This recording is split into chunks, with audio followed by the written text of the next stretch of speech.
The push for mass deportations. Well, it's been slowing down, kind of moving, but they're having some trouble with it.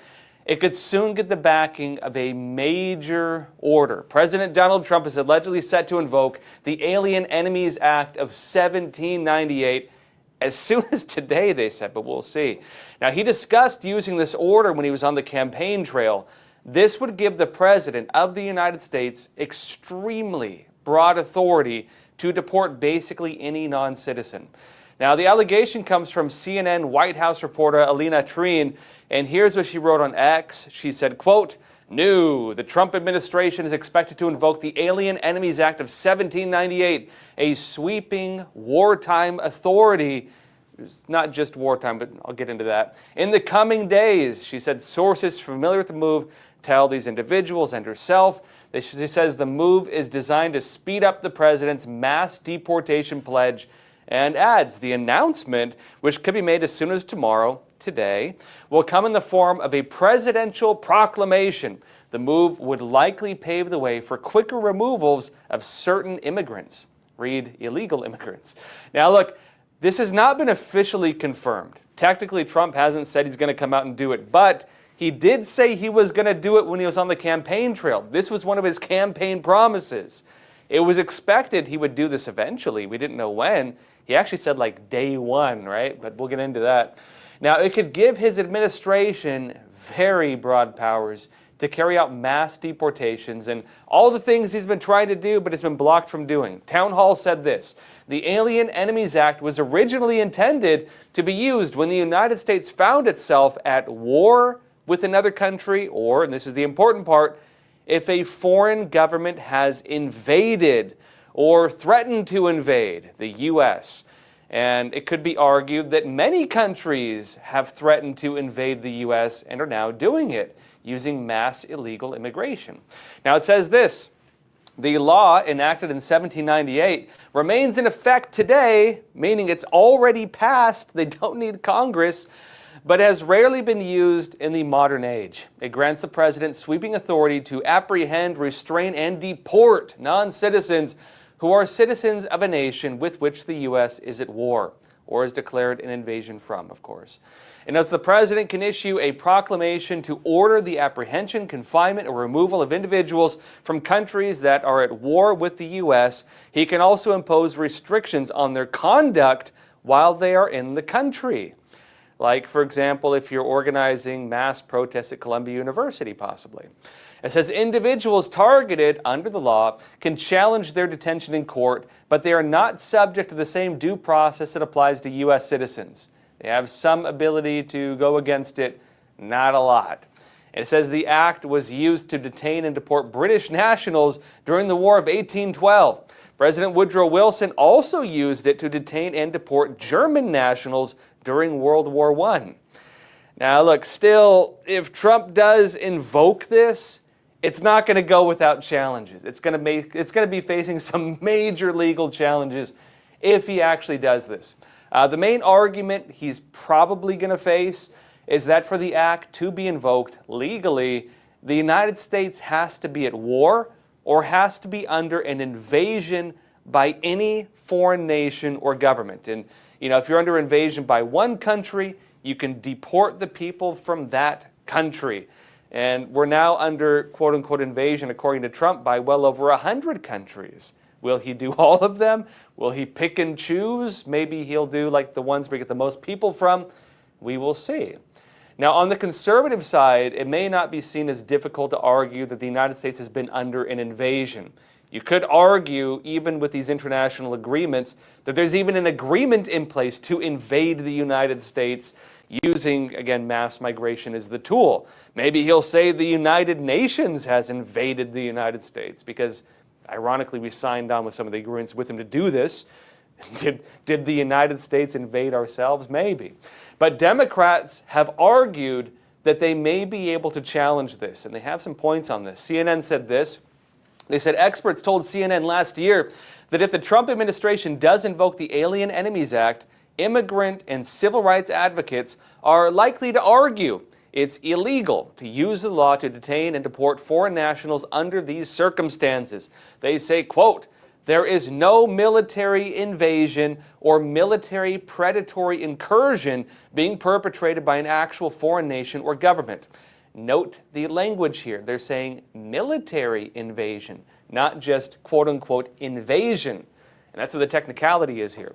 But that's according to Catherine Yon Erbright of the Brennan Center at New York University. And she adds, quote, "And so, irrespective of how broadly or narrowly he would like to apply it, we would oppose any invocation as an abuse of a wartime authority." And that's where the technicality is. Is it strictly wartime? Half of it is, yes. If you're at war with the country, you can invoke that. But you have to be at war. That's not just a wartime authority, though. It's also an under invasion or threat of invasion issue. And that does not include war. That's what the technicality is.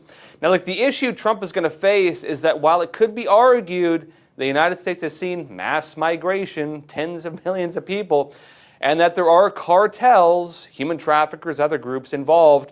And remember, Trump has now designated the cartels and several gangs as terrorist organizations. And that's where it gets interesting, folks.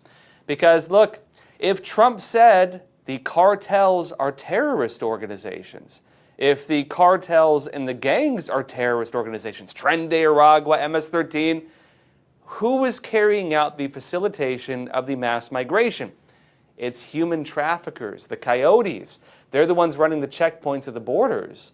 Were they facilitating this? Well, we are at war with the cartels. Trump did, in fact, declare this. And so if we're under invasion and threat of invasion, and if we're at war with a certain group of individuals, terrorist organization, could that then be used to invoke this? Possibly. The technicality they would then face is, well, the legalities of this is a foreign nation. And so do they represent a nation? Do the cartels, if like a terrorist organization, could they be defined as someone we're at war with? Could it be used in that circumstance? These are going to be some of the questions we will probably see as this goes into effect, if he does it, which I think he will. And of course, it's not clear how this is going to affect the illegal immigrants from all the other countries on the face of the planet who come here. But look, they also note that if Trump were to invoke this act, it would allow him to bypass one of the biggest roadblocks to mass deportations, which, aside from the gutting of the entire system, which Trump is blaming a lot of the kind of slow progress on, the other side is the immigration court system. The problem they have right now is basically they're trying to carry out mass deportations. There's a process for it. You can't just load people on a bus and throw them out. You got to make sure that they're actual illegal immigrants.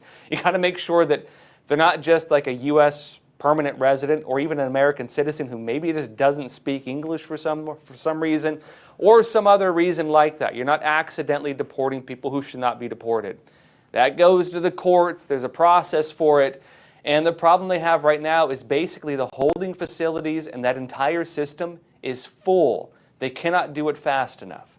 This would allow Trump to bypass that. And so people facing deportations, they'd have some ability to challenge it, but not much. And it would eliminate a lot of the options they have on how to stay in the country by bringing legal cases. Now, this comes on the heels of a case where a CBP, Customs Border Protection Director, was arrested for an alleged plot to defraud FEMA. And remember, FEMA, the organization that's supposed to be handling emergency relief for Americans, it turns out that they were paying money to places like New York to pay for the migrant shelters. And so while North Carolina and people there suffering from the hurricanes were homeless and struggling to survive, you had illegal aliens getting FEMA money to get put up in fancy hotels. In fact, when they stopped that money from going, New York sued them. They sued the Trump administration. Now, on this point, the individual arrested for defrauding FEMA, allegedly. This does not involve money from the migrant shelters. It does involve CBP and FEMA, though. And it does involve a Border Patrol official allegedly taking money that was supposed to go to FEMA assistance. And it also suggests that there are now investigations being carried out on how FEMA money was getting used, which would include, by the way, the migrant shelters because they were getting FEMA money. Now, the U.S. Attorney's Office in the Eastern District of Michigan said this in the official release, quote, "A federal criminal complaint was unsealed today charging the Director of United States Customs and Border Protection CBP, Center for Excellence in Enterprise, over automotive and aerospace engineering with engaging in a scheme to defraud the Federal Emergency Management Agency, FEMA, and lying to federal agents," Acting United States Attorney Julie E. Beck announced. Now notes further in that Serena Baker Hill, 55 of Detroit, is a career employee of CBP. Following a series of floods in the Detroit area in August of 2023, Michigan's request for a federal disaster declaration was approved. They got it, which allowed residents to apply for FEMA assistance. It then says Baker Hill applied for FEMA assistance for flood damage, and a FEMA inspector determined there was damage to the basement in Baker Hill's home. But during the inspection, Baker Hill, it says, informed the inspector she was not able to live safely in the home while the repairs were being made, and consequently, FEMA approved benefits for Baker Hill to assist with home repairs and for 2 months of rental assistance. The approval letter from FEMA indicated that rental assistance money was to be used solely to help Baker Hill rent and essential utility costs while she was in temporary housing, and it alleged that she misused that money. Now, on that point, Baker Hill has said she did not commit any illegal action. She said she did not defraud the government. She's saying, look, my basement flooded. They were fixing my house. How could I live there? Yes, I got FEMA money, but I'm an American citizen like you are. Who's to say like I can't get FEMA money just because it was CBP? Now, we'll see what happens with this, but I think the bigger picture here and the important part here is that it seems that all the FEMA money and the way it was used, especially with disaster assistance, the allegations of misuse is now under investigation. And some of that misuse allegedly could include all these migrant shelters. The federal government is now investigating this. And this case could be one of many to come. FBI Director Kash Patel said on X that, quote, "Following efforts with our interagency partners, I can report that a career director level employee at U.S. Customs and Border Protection has been charged with allegedly attempting to defraud FEMA as well as lying to federal agents.